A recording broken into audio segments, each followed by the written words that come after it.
Closer and closer to patch 8.1.5 and inevitably the end of the Season 1 for PvP in Battle for Azeroth, there have been some significant changes made to some specializations right before the finish line that are really going to mix up the power of certain compositions and specializations towards the end of it.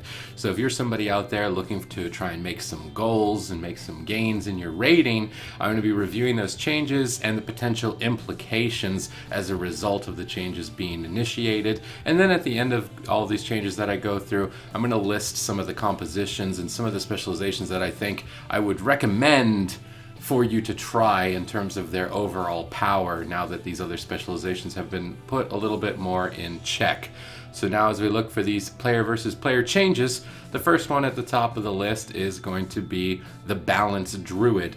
And more specifically, it was targeted at its incarnation, Celestial Alignment. These are basically the same spell. Incarnation is an improved version of Celestial Alignment that you talent into, and during those activated cooldowns, Balanced Druids were getting very high Star Surge crit numbers, so it's not surprising to see that nerf targeted towards that cooldown to reduce the amount of overall spike burstiness that Balanced Druid can initiate.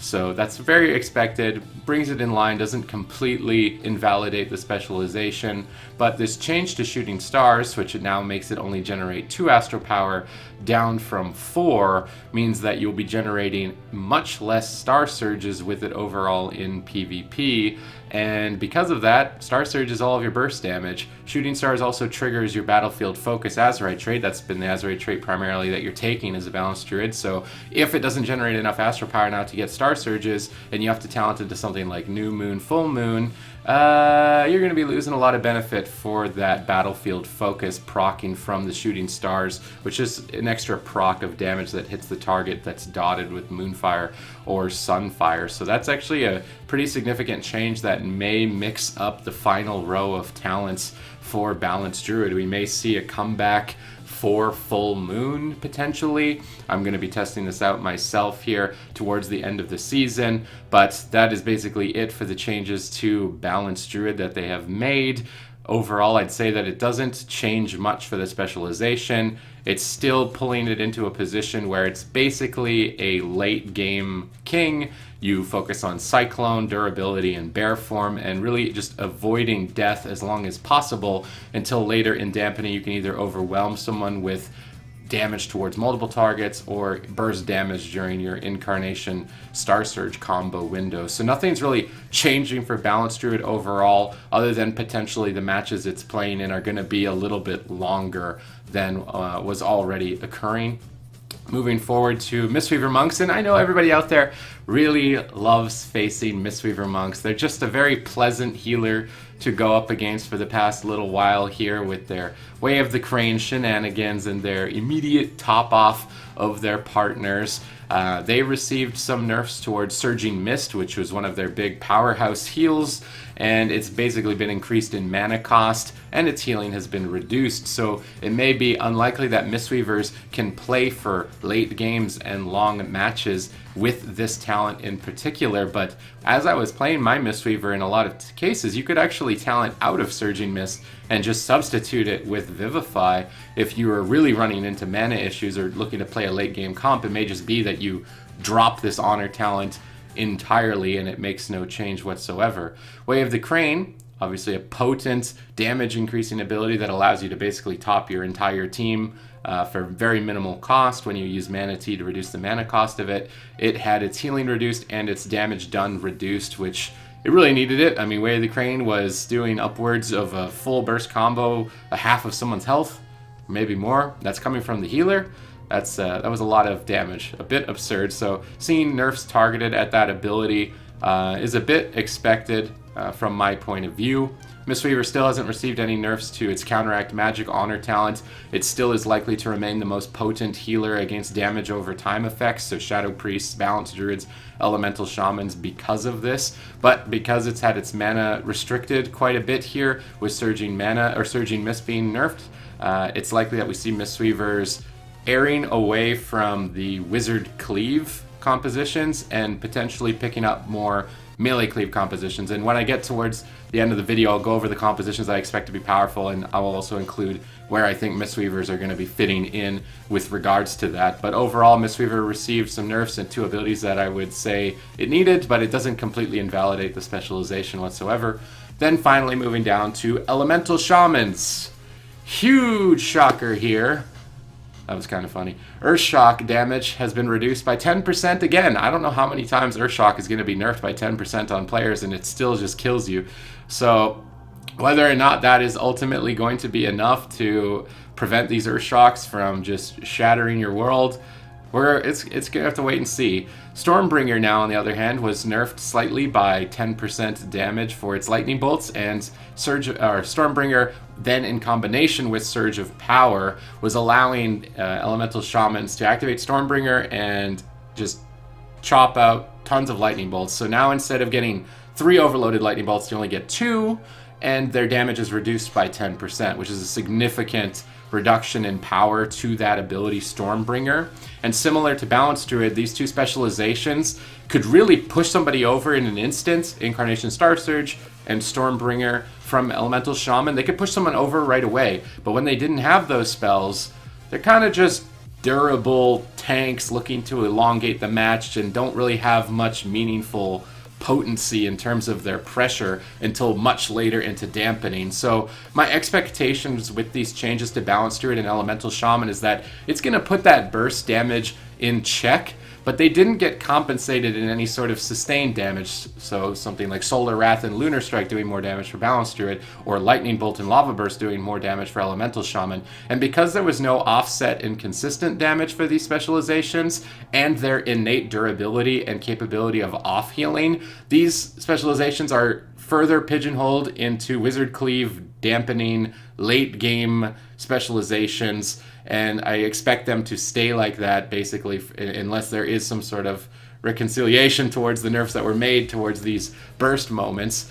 So I expect these classes to play with Destruction Warlocks, Shadow Priests, Affliction Warlocks with each other, Balanced Druid, Elemental Shaman, and their main purpose now is to just annoy all of us, make the game go on for a really long time, mostly because they just simply can't be a threat beforehand. So maybe some durability reductions and offset that with some increased sustained damage would make it a bit more of an enjoyable experience when facing these specializations, because I expect these 2 now to be pigeonholed into that role that they already were in, but their burst overall has been nerfed significantly, which obviously then is going to change the meta. Now, if you're playing towards the end of the season and you really want to push towards some goals, you want to get the transmogs, you want to get the mounts, you want to get the titles, right? If you want to get this kind of stuff, these would be my recommendations to you in terms of potency and sort of relative ease to pick up and forgivingness in terms of making mistakes. So my number 1 composition, especially after these nerfs to Elemental Shaman and Balanced Druid, is actually the Arms Warrior, Unholy Death Knight, Mistweaver composition, and potentially flipping in Restoration Druid for it, depending on how these Mistweaver nerfs really go through. I still think Mistweaver will likely be the strongest. That would be my number 1 composition to recommend to anyone out there. Sorry if you don't play those. I'm going to be going through a much more in-depth list, though, that should have a bit more specializations. Let's be my number 1 recommended composition. Arms Warrior, Unholy, Mistweaver Monk, potentially Resto Druid.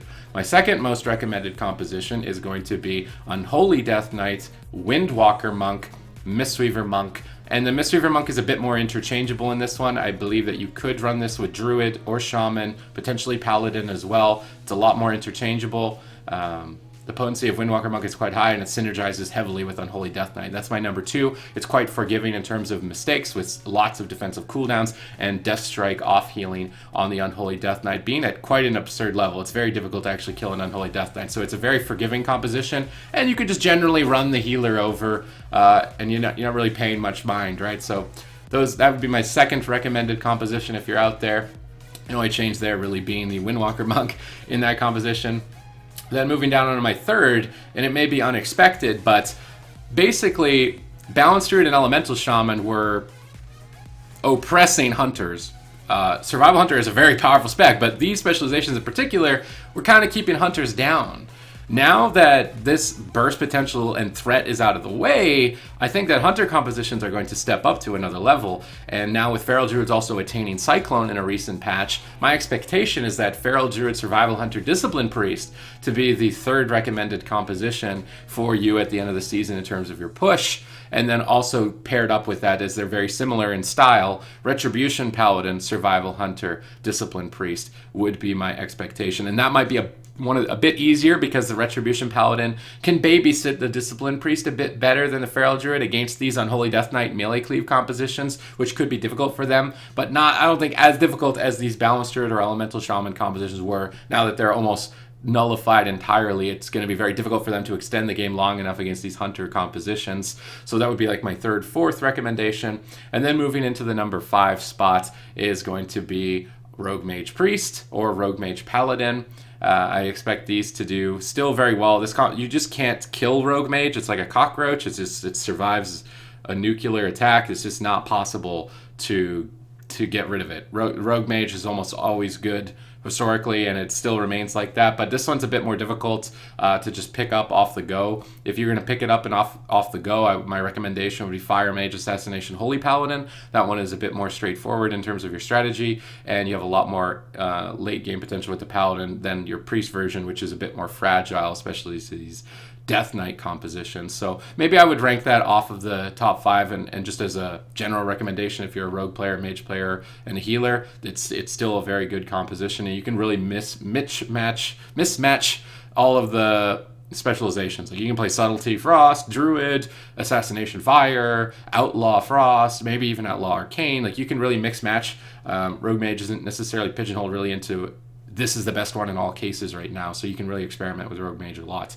But then obviously we can't leave out the Wizards, because this patch has been quite dominant by Wizard Cleaves, and Mistweaver Monks, even though they're receiving some mana nerfs and damage nerfs, still deal with Wizard Cleaves quite effectively. So Destruction Warlock, I expect to rise up a lot in power, and potentially pair that up with a Shadow Priest or an Affliction Warlock and a Shadow Priest. These two wizards together I think are going to be stepping up. Potentially Fire Mage Destruction Warlock. These are going to be the kings of the wizard now that the Kingpin, Balanced Druids, and Elemental Shamans have been knocked down a peg. My expectation is that Shadow Priest Destruction, Affliction, Fire, these wizard cleaves, even maybe Shadow Priest Mage, all rising up a little bit to the top, and that would maybe be my number 5 recommendation in terms of ease to pick up and get on the go, and in terms of power. So I think melee cleaves are going to be the most dominant. Hunters are going to step up a lot towards the end of the season, and the Wizard War is still ongoing. However, we have some new overlords. So I hope that you enjoyed the video here. This is my quick update for you guys out there. I'm going to be doing these regularly when I see these types of changes being made, so that I can keep you guys up to date and in the know with regards to your game in player versus player World of Warcraft. So thank you for tuning into the video. Please leave a comment down below and like the video, and consider hitting that subscribe button, as I'm doing my best to produce as much content as possible, getting through all of the classes and specializations in World of Warcraft. So I will see you guys on the next video. Thank you very much for watching.